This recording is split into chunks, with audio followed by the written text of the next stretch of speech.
friends, it is a beautiful sunny day in Loudoun County, Virginia. My husband and I are on a little weekend getaway from the kids. Grandma is in town and we are visiting Harper's Ferry. So what I figured I might do is just show you some little clips here and there if you care, but I might be popping into a few thrift stores or like vintage shops or just cutesy shops while we are here, just to kind of look around, maybe find something to sell. You never know. So let's go.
Great time yesterday exploring Harper's Ferry National Park, as well as a little like historic town, but there was really only one little store that I showed you, and it was called the Vintage Shop, but I don't think there was anything vintage in there. We did end up getting quite a bit of like local like some food and some drinks and a present from Grandma who's watching our kids, so it was still well worth it. But now we are at a random, I don't think you can see, flea market.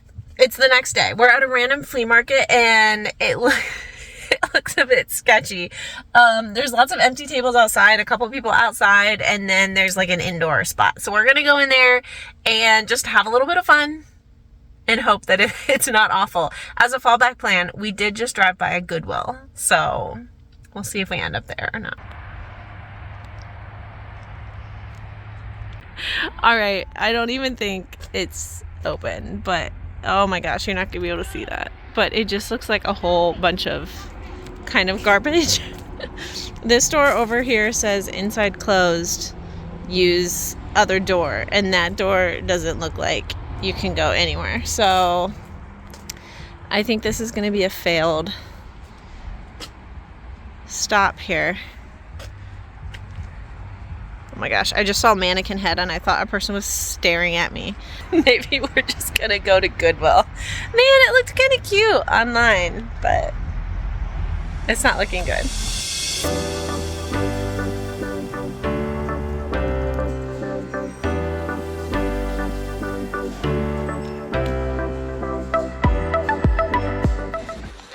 So yes, as you can see, we did make it to the Goodwill, and the first thing that caught my eye was this Christmas blow-up inflatable. I've seen people sell these really successfully, but I probably figured I shouldn't mess with it. It could be broken, it could not work at all. And Goodwill had this priced at $25, not on sale, so I definitely decided not to mess with it. I love seeing that this Goodwill actually has discount colors because, as you're aware, the Goodwills in my area do not do this. They do not have that program. And red and green, it's very Christmassy, so it's easy for me to remember because if you've seen in some of my other Thrift With Me's at my non-Goodwills, I can never remember what the color tag is, and I always have to keep going and checking. So the first thing I decided to kind of scan through is the bags. I'm not planning on spending super long in this store, so I figured I'd start somewhere that maybe I could get the biggest bang for my buck, especially if I get lucky and I can actually find one that's on sale. So I'm really just looking for like good materials, good styles. This was like a vintage guest bag, and OMG, I bet this would do really well on Depop. I just didn't put a lot of attention into my Depop store, and it's basically dead right now, so maybe I need to breathe a little life into it. This was interesting because I could tell right away that this was genuine leather, and on the side you're going to be able to see this is a St. John collection bag, and it's definitely vintage. It's got some scuffing, but other than that, it seems to be in pretty good condition. So I'm trying to get a better look at it and decide if this is worth repurposing. You can see some staining there. It's got another pretty logo inside with all of the lining logos, and it's just a really, really classic style. So for only $6, I did end up grabbing this. The next bag that caught my eye ends up being completely unbranded. I just liked the braided, yes, it's definitely faux leather. And spoiler alert, I end up picking this up for myself just because it was too cute and I could kind of use a bag like that. I think this one ended up being $5. Next, I decided to move over to the jackets and the coats just because this could be another area where I get the biggest bang for my buck. But I really didn't end up finding much of anything here today, unfortunately. I am in West Virginia. I'm not near a lot of, big cities where you might see more designer brands. And I'm seeing a lot of Walmart, Target, a lot of vintage in this store, but like bad vintage, like the stuff that isn't really worth much when you look at it from a resale perspective. It's an older style. That one was kind of fun, but I clearly left it there. I'm very proud of myself for this one. I left a pair of Gymshark leggings behind. I keep picking them up and they keep not selling. So I did the hard thing, and that was to leave them behind, but I'm feeling good about it. I also just like this white tennis skirt. It's just Old Navy. I was thinking about it for myself, but we're going into winter, so I'll find something cute next spring. So look what caught my eye. I was actually walking over to the men's section to check on my husband, see if he found anything for himself, and I found this Carhartt vest. This is an Indiana University Hoosiers vest. It is a size large tall, which is obviously great, especially in Carhartt. It's $10, but I decided that was going to be worth it. I also then caught these Merrells out the side of my eye, and they are $6. These are like a kind of barefoot style minimalist running shoe. I've sold that style before pretty successfully a few times actually. Another good find here, these are a pair of the Levi's wedgie, and they're a size 25. It's a little bit small. I might try them on and see if they're gonna fit me. And then I found a size 24, so they were right next to each other. I'm assuming somebody donated them. These are the Big E Levi's. They are the modern Big E, so they are the premium quality. If you can find the vintage Big E, definitely a great find. But these are a good find too, and I'm gonna pick both of those up. So while it was in the section, I decided to look through the bras, and I found this one. It is $5, but it is on sale, and this is a Notori bra. It does pretty well for me. I have some sit, but I think this is a good size and it's going to sell well. And then I found Nuitag Skims. So I did look this up to make sure that at full price for $5, it was going to be worth it, but I'm seeing consistent sales around $30 for this type of style, so that also came home with me. The last area I decided to look through was the dresses, and I found some goodies. This is a 100% linen Eileen Fisher dress. It is a size large, which is a great size for me too in that brand. and it looks like it's fantastic condition. I looked it over really well just to make sure. Here's another good one, Rise. I think it's Rise. But look how beautiful this is. I've only sold this once and it sold pretty quickly and it sold pretty high. It does retail for quite a lot, and I loved this style. Sigrid Olsen 100% linen. I was considering, it sells really well for me, but it's not going to sell for as high of a price. So at $7, not on sale, I did end up leaving that one there. Just going back and showing you that all of these dresses are $7. This Eileen Fisher was 50% off though, so that's even better because it was a red tag. Here's a good one, Daily Practice. It's kind of Anthropologie's like loungy comfort line. It's a newer one, but it has done successfully for me. That is also going to be 50% off of $7. This is a really cool LL Bean corduroy dress. I was kind of on the fence about whether I was going to get it. I do think it would do well. It was not on sale, but then I started seeing all this staining. So that kind of made the decision for me because I really did not think those are going to come out. But vintage LL Bean can do well, so keep an eye out for it. I think I ended up with more stuff in there than I expected. I also grabbed a pair of Clark's sandals on the way. Like, the line was pretty long, so I was like shopping. I grabbed a pair of Clark's sandals and a really cool like vintage Eddie Bauer made in Hong Kong 100% wool sweater that I grabbed like literally at the last minute when they were calling me up to the cash register. So for just a quick stop in Goodwill, I'm feeling pretty good about it. Next on the agenda, we're gonna go find some lunch. Eventually we're gonna go hiking again. So I don't know if we're gonna find any other stores. We'll see.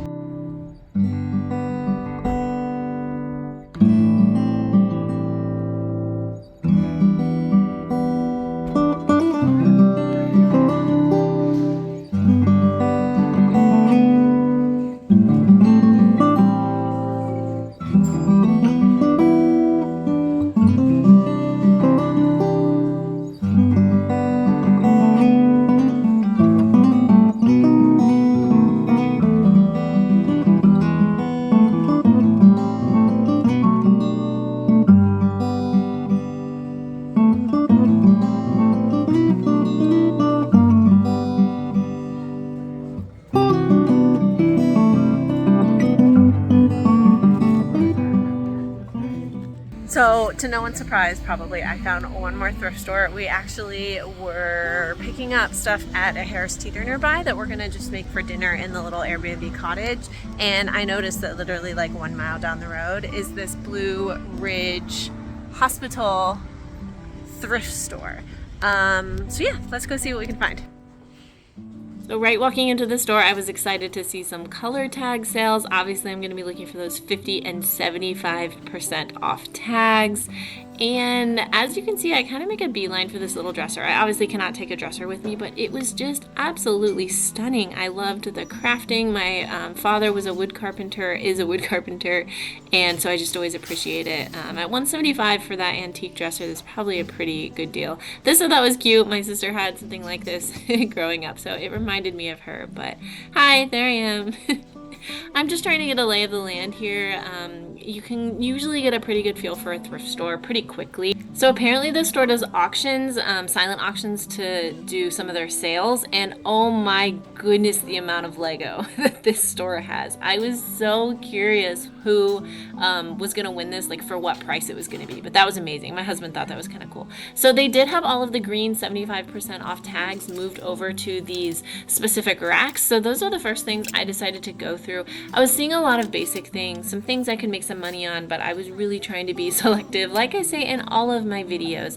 This one I had never heard of, and it looked a little bit interesting, so I gave it a good look over. It's very like artsy, kind of modern, contemporary. I did put that in my cart to take a look at a little bit later. But a lot of what I'm seeing is Walmart, Target, some lower end, boutique or department store type brands. I don't need inventory right now. I'm pretty well stocked up. So anything I get at the store, I'm hoping is going to be pretty special. This I thought was adorable. That looked like Grumpy right there and would probably be pretty cute. Probably would have sold. Hanging in with my peeps. If anybody wants a peeps sweatshirt. Fun fact, my mom thought I loved those growing up, so she always kept getting them for me, and I didn't hate them, but she said that to me recently. Yeah, I know you always loved peeps, and I was like, No, I didn't. I mean, they were okay. That was kind of funny, but this is an altered state romper that I did decide to grab. It ended up being around like $1, I think. I looked at the shoes. These are the men's shoes. I was over with my husband seeing if we could find him some pants. But these were a really beautiful style of Uggs. They're new to me, but at $25, not on sale. I did look them up, but it just did not seem like there was going to be enough value there for me. It looked like this was a very curated store. So everything was in good condition. All right, this is the put-back rack, which I always love checking at the dressing rooms. This is a Free People kind of like sweater top. I did pay up a little bit for it, but I ended up grabbing it because I really wanted to wear it a couple times. I can wear it to church, I can wear it to work, I can wear it out casually, get a few wears for it, and then I'll sell it. Same with this Madewell sweater. I did end up grabbing this one too because I'll be able to wear it and get it listed. I paid $5 for that one. This looked like one of the new racks that they had just put out, so nothing was 50 or 75% off. I looked that top up. I wasn't sure about the brand, but the tag looked nice, Piana. But after looking it up, I did decide to leave it. I didn't think it was going to be anything super special. If anybody knows anything about it, though, let me know down in the comments, because I am kind of curious, and it looked, you know, super cute. So as you guys know, I love shopping the new racks. I'm searching through here to see if there's anything worth paying, you know, the full thrift store price for, rather than specifically trying to look through the new tags. Look at that old Gap tag. That's definitely a vintage tag. I probably would have grabbed that if that was at like the bins or something. Gap is certainly having a moment right now, and I still haven't been picking it up. POL has such cute kind of boho pieces, but I have not been able to get it to sell. This is a Free People piece. The metal tag is just coming off there, but it looked pretty basic, so at $10 I didn't even consider getting that one. This American Girl kit caught my eye while I was walking over to the women's section. I grew up with American Girl, and I thought my daughter might like this, but I really wasn't sure if it was complete, so I ended up leaving it there. But I'm a sucker for American Girl stuff, and some of it can actually sell well. I did look that up, but I decided not to worry about it for resale either. Then back over to the clothes, I found this Cloth and Stone. It's an Anthropologie brand. It can sell pretty well, but it also sometimes sits, so I was a little bit undecided. I found this vintage Havana cardigan. I did end up picking this one up. It was on discount, and then I wanted to show you these shoes. I looked through a lot of the shoes at Bayo. These are going to be 50% off, so only $7.50. I would not have grabbed them for $15, but at $7.50 I took a risk on it. This is a House of Harlow top, but I love that it's a larger sizes. I think it's like an extra large, maybe a large. Yeah, extra large right there. That one is also 50% off. I loved how boho and floral and sheer it is. It's very much in trend. I found a pair of Lafayette 148 pants. TBD on how these are going to sell, but I did pick them up. They're in excellent condition. Lafayette 148 does well, but it can sit around for a little while. These are a pair of Garnet Hill pants that I grabbed. They are like a large tall or a long, I believe, which is a great size, especially in pants. You can see my pile on the floor there while I show you guys. I like selling Prana. I say that a lot on this channel. They were $6, but I just know they're going to sell. So even if I only make a $10 profit or so, it's such a solid seller for me that I will just continue to pick it up. Here's a pair of Madewell shorts I was trying to decide upon, but I later on see that there's, I think, a stain or a mark on it somewhere. So I end up leaving those behind. Tried and true pair of Hudson jeans, but they are very, very, very pulled. So those definitely got left behind. So at first I was a little concerned because the prices were pretty high. Oh my gosh, look at my hair. And the store was very like curated. Like it's really windy out here. It was really good stuff. It was but higher than I normally would buy things to resell. But I started doing better when I really started honing in on the discount tags. I'm just not used to that because my stores back home don't have like discount days usually. So I was able to grab some stuff. I ended up spending $60, and I think some stuff's gonna do pretty well. Once I found like the House of Harlow, the Lafayette, the Prana, I started feeling pretty good about myself.